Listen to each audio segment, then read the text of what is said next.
2024-এর জুলাই মাসে সংরক্ষণ বিরোধী আন্দোলনে জেরবার হয় বাংলাদেশ। সেই সময়ের শেখ হাসিনার নেতৃত্বাধীন আওয়ামী লীগ সরকারের বিরুদ্ধে বিক্ষোভে ফেটে পড়েন দেশের যুব সমাজের একটা বড় অংশ। তাদের প্রতিহত করতে শেখ হাসিনা একদিকে যেমন প্রশাসনিক শক্তি প্রয়োগ করেন, অন্যদিকে কিছুটা অনৈতিকভাবেই গুলি চালিয়ে হত্যা করা হয় বহু আন্দোলনকারীকে। এরপরই সেখানে বিক্ষোভের আগুন আরো জ্বলে ওঠে। আন্দোলনের চাপে হাসিনা সরকারের পতন হয়, দেশ ছেড়ে পালাতে হয় তাকে। শাসনভার যায় তৎকালীন তত্ত্বাবধায়ক সরকারের হাতে। প্রধান উপদেষ্টা হন মোহাম্মদ ইউনূস। সরকারের দায়িত্ব নিয়েই কিছুদিন পর তিনি ঘোষণা করেন সেখানে নতুন করে নির্বাচন করতে প্রস্তুত। সে অনুসারে 2025 সালের ডিসেম্বরে সেদেশের নির্বাচনের দিন ঘোষণা করা হয়। চলতি বছরের 12ই ফেব্রুয়ারি জাতীয় সংসদ নির্বাচন বাংলাদেশে।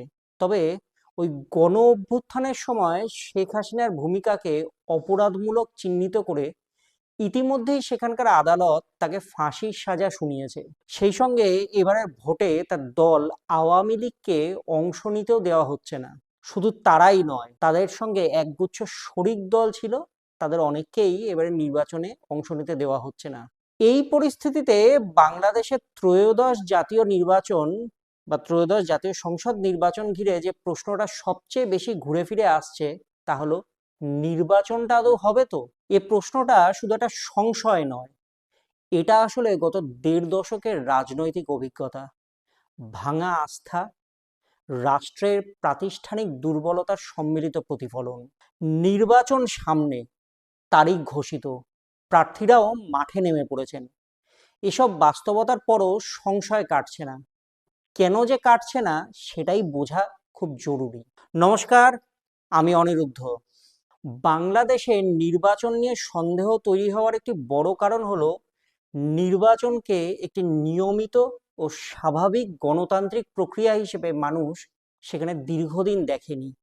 2014 সালের একতরফা নির্বাচন, 2018 সালের রাতের ভোট বিতর্ক এবং 2024 সালের প্রশ্নবিদ্ধ নির্বাচনের ধারাবাহিকতায় ভোট মানেই হয়ে উঠেছে ক্ষমতা কুক্ষিগত করার কৌশল, জনগণের সার্বভৌম মত প্রকাশ নয়।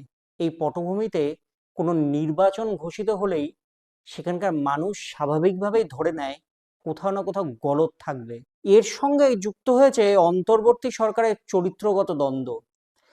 সরকার একদিকে সংস্কারের কথা বলছে, অন্যদিকে দ্রুত নির্বাচনের প্রতিশ্রুতি দিচ্ছে, কিন্তু সংস্কার আর নির্বাচন, এই দুই লক্ষ্য একে অপরের সঙ্গে পরিপূরক নয়।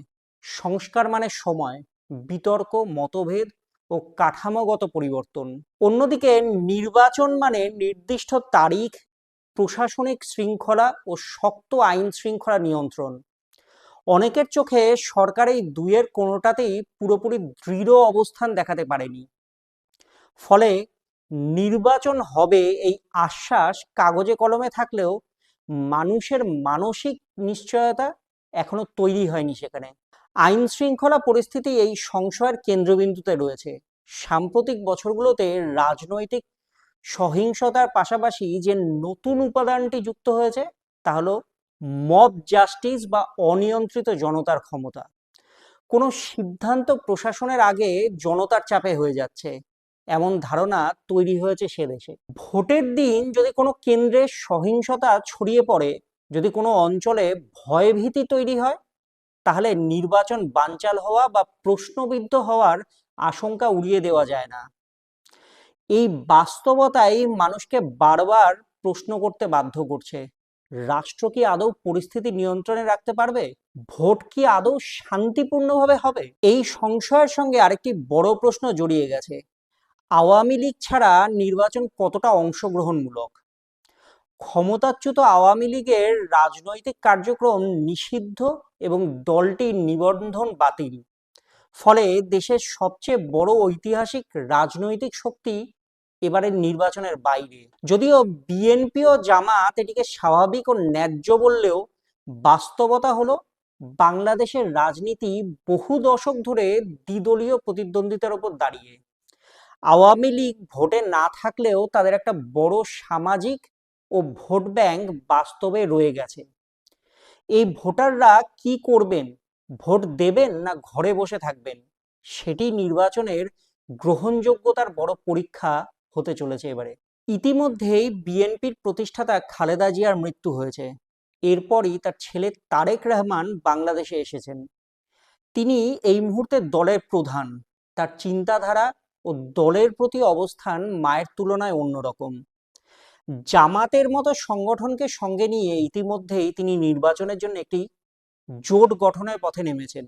সেই সঙ্গে ভারত বিরোধী একটি শক্ত অবস্থান রয়েছে তার।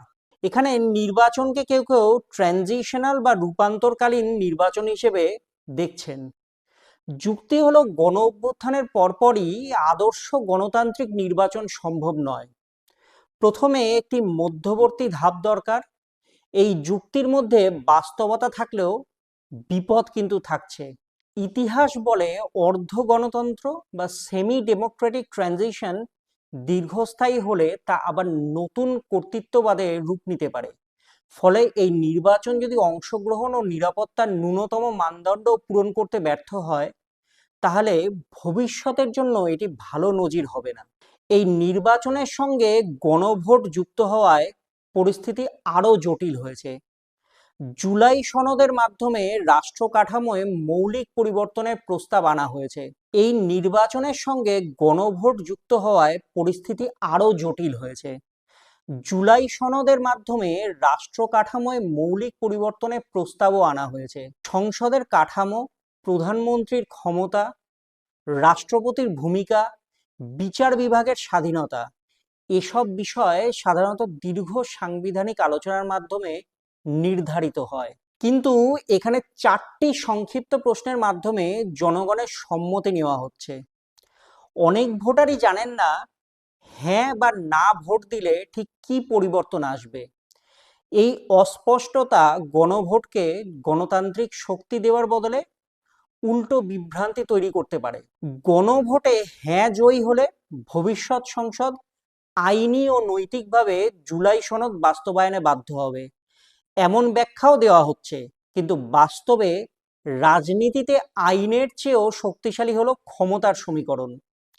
যদি নির্বাচিত সরকার শক্তিশালী সংখ্যাগরিষ্ঠতা পায় এবং জনমতের চাপ দুর্বল হয়, তাহলে সংস্কারের অঙ্গীকার বাস্তবায়ন কতটা হবে সেটাই প্রশ্ন সাপেক্ষ। আবার না জয়ী হলে সংস্কারের পথ প্রায় বন্ধ হয়ে যাবে এবং পুরো প্রক্রিয়াটি অর্থহীন হয়ে পড়ার ঝুঁকি আছে। এই সব কিছুর ওপর নজর রাখছে ভারত। দিল্লির দৃষ্টিতে বাংলাদেশের নির্বাচন মানে কেবল গণতন্ত্রের প্রশ্ন নয়, এটি সীমান্ত নিরাপত্তা, উত্তর পূর্ব ভারতের স্থিতিশীলতা, বাণিজ্য করিডর এবং আঞ্চলিক ভূ রাজনীতির প্রশ্ন। 2024-এর গণ অভ্যুত্থানের পর থেকে শেখ হাসিনা ভারতেই রয়েছেন। সেখানকার বর্তমান তত্ত্বাবধায়ক সরকার ভারতকে তাদের হাতে শেখ হাসিনাকে তুলে দেওয়ার জন্য বেশ কয়েকবার অনুরোধ জানিয়েছেন, কিন্তু একটি বিশেষ চুক্তির বলে ভারত সেই কাজ করতে বাধ্য নয় বলে জানিয়ে দেওয়া হয়েছে তাদের। এদিকে ভারত প্রকাশ্যে নিরপেক্ষ অবস্থান নিলেও তারা এমন একটি সরকার দেখতে চায় যেটি কার্যকর, স্থিতিশীল এবং আন্তর্জাতিকভাবে গ্রহণযোগ্য।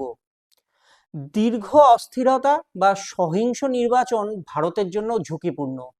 আবার দুর্বল বা প্রশ্নবিদ্ধ নির্বাচন হলে পশ্চিমা বিশ্ব ও আন্তর্জাতিক সংস্থাগুলোর চাপ বাড়তে পারে, যার কূটনৈতিক অভিঘাত ভারতকেও সামলাতে হবে। সেক্ষেত্রে ভারতে বসে একাধিক সময় বর্তমান তত্ত্বাবধায়ক সরকারের কার্যকলাপ নিয়ে প্রশ্ন তুলেছেন মুজিব কন্যা শেখ হাসিনা।